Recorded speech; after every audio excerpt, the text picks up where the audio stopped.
6 లేదంటేనేమో ఇట్లా 4.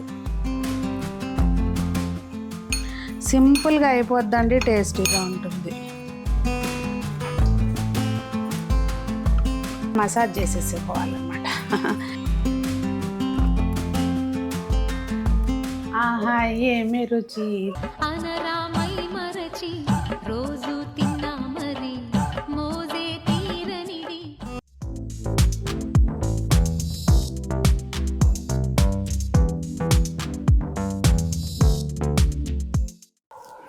పెద్దలందరికీ నమస్తే, పిల్లలందరికీ హాయ్. ఎలా ఉన్నారండి? అందరూ బాగున్నారా? మేము చాలా బాగున్నాం. మీరు కూడా చాలా చాలా బాగున్నారని ఆశిస్తున్నాను. ఈరోజు వీడియో వంకాయతోటండి. ఈరోజు వీడియో వంకాయతో ఒక సైడ్ డిష్ చేసుకుందాము. నిజంగా ఆ పాట ఉంటుంది చూడండి, ఆహా ఏమి రుచి తినరా మై మరచి అన్నట్టుగా ఉంటుంది టేస్ట్. లేట్ చేయకోకుండా చూసేద్దాం. ముందైతే నీళ్ళల్లో ఉప్పు వేసుకుని పెట్టేసుకోవాలండి. నాకైతే ఒకటే షేప్ ఉన్న కాయలు లేవు, అందుకని చెప్పి మనకు ఎట్లా ఉంటే అట్లా ఇవి కోసుకున్నా నేను. దీన్ని చక్కగా మనం ఆ కాయ సైజుని బట్టండి, బాగా లావుగుంటేనేమో 6 లేదంటేనేమో ఇట్లా 4 కట్ చేసుకుని అందులోకి వేసుకోవాలి. ఇంత కాడ అవసరం లేదు, కాడ తీసేద్దాం. అవసరాన్ని బట్టి కట్ చేసుకోండి. మళ్ళీ దీనికి ఈ చివర అది టిప్పు కట్ అవ్వకుండా చూసుకోండి జాగ్రత్తగా. చక్కగా చిన్న కాయలు స్ట్రెయిట్గా ఉన్నాయి, లావుగా ఉంటే బాగుంటాయి. ఈ మనకి ఏ వస్తే అయ్యే అన్నట్టు ఉంది పరిస్థితి. ఇది కొంచెం పెద్దదైనా పర్లేదు, ఇలాగే ఉంచేస్తానండి. అంటే వీడియోకి బాగుంటుందని పుచ్చులు చూసుకోవాలి మెయిన్. ఇదిగోండి మసాలా ప్రిపేర్ చేసుకుందాము. ఒక 1.5 స్పూను ధనియాల పొడి, కొంచెం ఉప్పు, 1 టేబుల్ స్పూన్ కారం, కొంచెం పసుపు. ముందు వీటిని మనం పొడి మసాలాలని మంచిగా కలుపుకోవాలి. సింపుల్గా అయిపోద్దండి, టేస్టీగా ఉంటుంది. దీనిలోకి ఒక 1/2 టీ స్పూను ఆయిల్ వేసుకోవాలి. అలాగే మీరు తినే పులుపుని బట్టి ఒక 1/2 చెక్క కానీ లేదంటే 1/4 చెక్క కానీ నిమ్మకాయ రసం. నిమ్మకాయ పడని వాళ్ళు ఇక్కడ మామిడికాయ తురుము వేసుకుని మీరు చక్కగా వాటర్ వేసేసుకోండి. ఆయిల్ వాటర్ వేసుకుని కలుపుకోండి.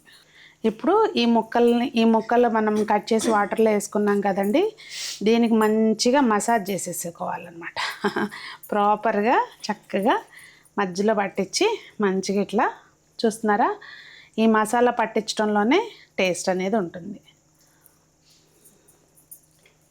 ఈ లోపల మనం అండి చక్కగా ఒక ప్యాను పెట్టేసుకోవాలి గ్యాస్ మీద. ఇక్కడ నేనైతే గ్రిల్ ప్యాను రెడీగా పెట్టేసుకుంటే ఏంటంటే ప్యారలల్గా అది వేడెక్కిపోతుంది కనుక చక్కగా మనకు తొందరగా అయిపోద్ది పని. 1 టేబుల్ స్పూన్ ఆయిల్ వేసుకుని, ఆయిల్ వేడెక్కిన తర్వాత మనం చక్కగా ఇవి పెట్టుకున్నాం కదండి, వీటిని ఏంటంటే కొంచెం ఇట్లా స్ప్రెడ్ చేసుకుని చక్కగా పెట్టుకుంటే చూడడానికి బాగుంటుంది అన్నమాట. అట్లా అన్నీ ఒకటే షేప్లోకి రాలేదని ఏం టెన్షన్ పడకండి, మనకి ఎలా దొరికితే అలా. లేదు అంటే ఇట్లా పెట్టి ఏంటంటే మన రోలింగ్ పిన్ ఉంటుంది కదా, దాంతో ఒకసారి ఒత్తేసినా కూడా అన్నీ ఒకటే సైడ్కి వచ్చేస్తాయి అన్నమాట. ఇప్పుడు ఏంటంటే నేను ఏదో ఇంట్లోకి చేసేవి మీకు కూడా చూపిద్దామని చూపిస్తున్నాను, అంత షోకులు ఎందుకులే అని. నేనైతే అవన్నీ ఏం చేయలే. మీరు కావాలనుకుంటే చక్కగా అట్లా చేసుకోండి, ప్రజెంటేషన్ బాగుంటుంది. కొంచెం లో ఫ్లేమ్ మీద మూత పెట్టుకుని చక్కగా నెమ్మదిగా ఫ్రై చేసుకోవాలి. చూసారా, అన్నీ ఒకటే దాంట్లో సర్దేశాను. కొంచెం మనం చూసుకుంటూ ఫ్లిప్ చేసుకుంటూ చక్క 2 వైపులా మంచిగా కాలేటట్టుగా అన్ని భాగాలు మంచిగా. ఇది చూసారా డిజైన్ ఎట్లా వచ్చిందో దాని మీద. సో మంచిగా ఫ్రై చేసుకోవాలి. వీటిని మనము సాంబార్లోకి కానీ పప్పుకూరలోకి కానీ సైడ్ డిష్ లాగా తినచ్చు, లేదు అంటే చక్కగా చపాతీలోకి కూడా తినొచ్చండి. హ్యాపీగా మీకు నచ్చినట్టుగా ఎంజాయ్ చేయొచ్చు. అబ్బా, ఇంకా పూర్తిగా ఆరలేదు, మనకి కంగారు కదా తీసాను అనమాట. ఇది యాక్చువల్గా నార్త్లో ఎక్కువ పెళ్ళిళ్ళప్పుడు స్టఫ్ బ్యాంగను బెండకాయ ఒకటి ఏదొకటి ఉంటుందండి కంపల్సరీ, బాగుంటుంది. సో రెడీ అయిపోయిందండి. చక్కగా పప్పులోకి, రసంలోకి, రసం కాదు కానీ సాంబార్లోకి అయితే అసలు ఎక్సలెంట్గా ఉంటుంది. అసలు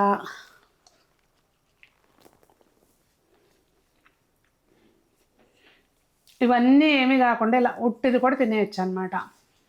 సో తప్పకుండా ట్రై చేసి ఎలా వచ్చిందనేది కామెంట్స్లో చెప్పండి. మీరు ఇంకేదైనా డిఫరెంట్గా చేస్తే కనుక నాకు తప్పకుండా ఇన్స్టాగ్రామ్లో చెప్పండి రెసిపీ, నేను మళ్ళీ చేసి అందరికీ చూపిస్తాను. మీకు వంకాయ ఫేవరెట్ వెజిటబులా కాదా అనేది కూడా కామెంట్ చేయండి. అందరూ బాగుండాలి, అందులో మనం ఉండాలి, అందరూ మొక్కలు పెంచాలి, ఆరోగ్యంగా ఉండాలని కోరుకుంటూ మీ సునీత.